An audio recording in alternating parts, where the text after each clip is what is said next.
Choose your fighter. Who's this? About who's that? Who's this? About who's... Hey guys, Sojan here, back again with another unboxing video. So originally I was planning to make this a two-part video because a friend of mine was going to be sending me a gift that was supposed to be not arriving at least a week after the first gift, I guess, that I was supposed to unbox in this video. And it looks like the game showed up literally a day after recording, so I'm going to merge these two videos together. Alright, here's the second part here, and this is the gift that I got from my friend Captain Derpy. You can check out his YouTube channel down below. He is a great friend of mine. He bought me the physical edition Japanese version of Obakeidoro, or Bail or Jail, which is honestly a really cool name, and I don't know why they didn't go with that for the physical edition.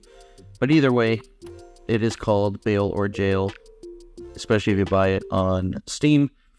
I already talked a little bit about this before, I think. I don't remember, but I'm going to talk a little bit about this game. This game is basically like Dead by Daylight, if I'm not mistaken, and Dragon Ball The Breakers. And if you don't know anything about those games, it's like a spooky game of tag, where you can either choose to be a human or a monster. And if you are a human, you need to hide from the monsters until the time runs out. If at least one of you is out there until the time runs out, then the humans win the round, if that makes sense. You could play up to 4 players, which is really cool. And you can even play by yourself with 3 additional NPCs, which is awesome. And you can even play as a monster as well versus 4 NPCs, or mixed match between NPCs and friends of yours, whether it's online or local, which is really cool. If I'm not mistaken, I do believe this contains a DLC with these characters on the cartridge, which is nice. And I don't believe it includes the DLC for Castlevania characters, but that is free to download, so no big deal either way. But yeah, let's go ahead and open it up. I'm going to go ahead and summon a proper Keyblade for this special occasion. And that is Riku's Way Too Dawn Keyblade. It's half dark, half light. Because honestly, yeah, you get to play as a monster or human, which is cool. So let's go ahead and get rid of the Keyblade. Alright, let's go ahead and open this up fully and show off the contents. I'm pretty excited. I'm actually going to pop this into the Nintendo Switch that I have while recording, just to see if it actually takes over the original icon for the US digital copy that I have, or if it creates a separate icon of its own, because I'll explain exactly what that means later on. Give me a second, it's not opening for some reason.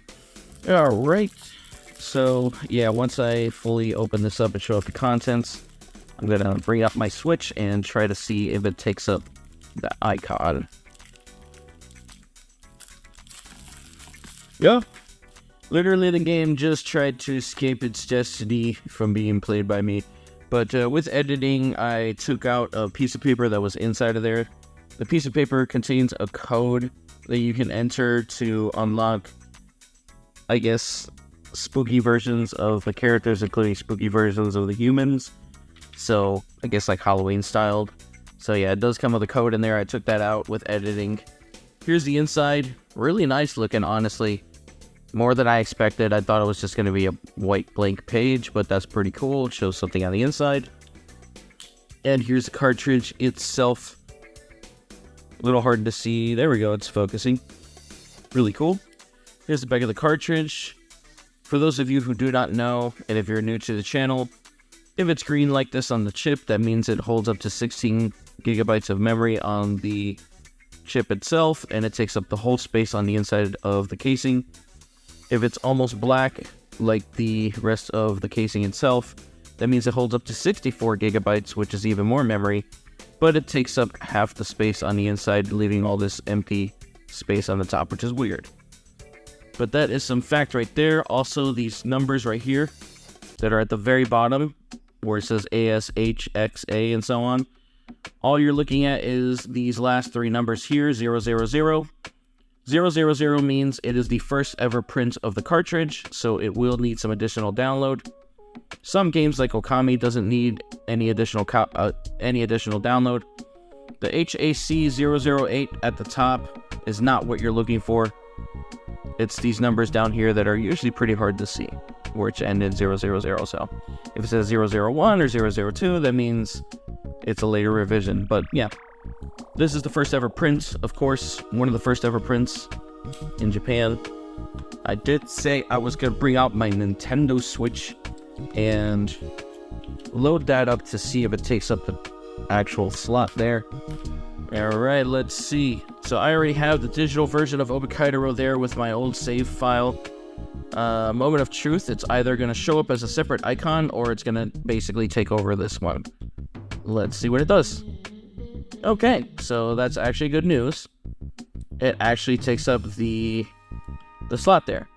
So some games, not all games, and I'll show off what I'm talking about here.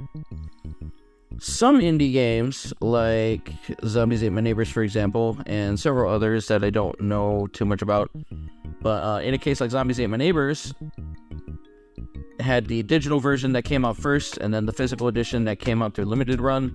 Both were published by different publishers, and because of the differences in publishers, both show up as two separate icons on the Nintendo Switch with two different types of save files.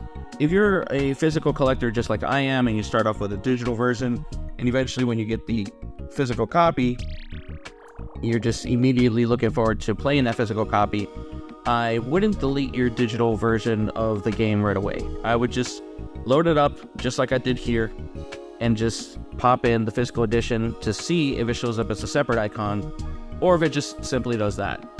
And in that case, that just means they're made by the same publisher and there's nothing to worry about. So if I go ahead and actually delete this, it should basically delete everything that's attached to it, including all like patches and DLC. But as soon as I pop in the cartridge and take it out now it's going to show a little icon there saying you have to load it with the cartridge every single time. And then when you press plus, it should show what update is currently on the cartridge right there before you even update it, which currently right now on the cartridge it is 1.0.6. I'm going to go ahead and update it. So it updated from 1.0.6 to 1.1.20. That is the newest update right now. So I already can tell because all these lanterns here say obtained. That means I obtained those lanterns on my save file, and the specific amount of money right there states that this is my save file, which is really cool. So yeah, just a little fun fact right there. Thank you so much, guys, for the Birthmas gifts. I'm so very happy with what I received. Thank you, Camy, for Final Fantasy 16. Thank you, Daniel, for Collection of Mana. And thank you, Captain Derpy, so much for Obakeidoro, or Bail or Jail, which is the US version of the name, or the English version of the name. Thank you so much, guys. I love these gifts. I will cherish them. And if you made it this far in the video, go ahead and leave me a total of 3 emojis. I know I asked for the other 2 emojis from the previous video. I don't know if I removed that through editing or not, but I guess I'll find out later during editing. But either way, if you made it this far in the video, go ahead and leave me 3 emojis representing each gift. So first emoji I asked for is a sword emoji in reference to Final Fantasy 16. Second emoji I asked for is also a magic related emoji, whether it's some cards or a top hat, something magic related, or you can even leave, it's just magic related. Go ahead and leave me a sword emoji, a magic related emoji, something related to something magical. It doesn't matter, it could be anything. And the third emoji I ask for is a candle emoji or something spooky related if you can't find a candle emoji. And also leave me a Christmas related emoji and a birthday cake emoji as well. That's a total of 5 emojis. God. Anyway, if you leave me all those 5 emojis, I will heart your comment. And if you want to join the Discord and become a part of the community, go ahead and visit the link in the description below to join the Discord. You must be at least 18 years of age or older to join. So, thank you so much for watching. You guys are awesome. Thanks again, guys, for the gift. I love them so much. Stay safe, be excellent to each other, and bye-bye.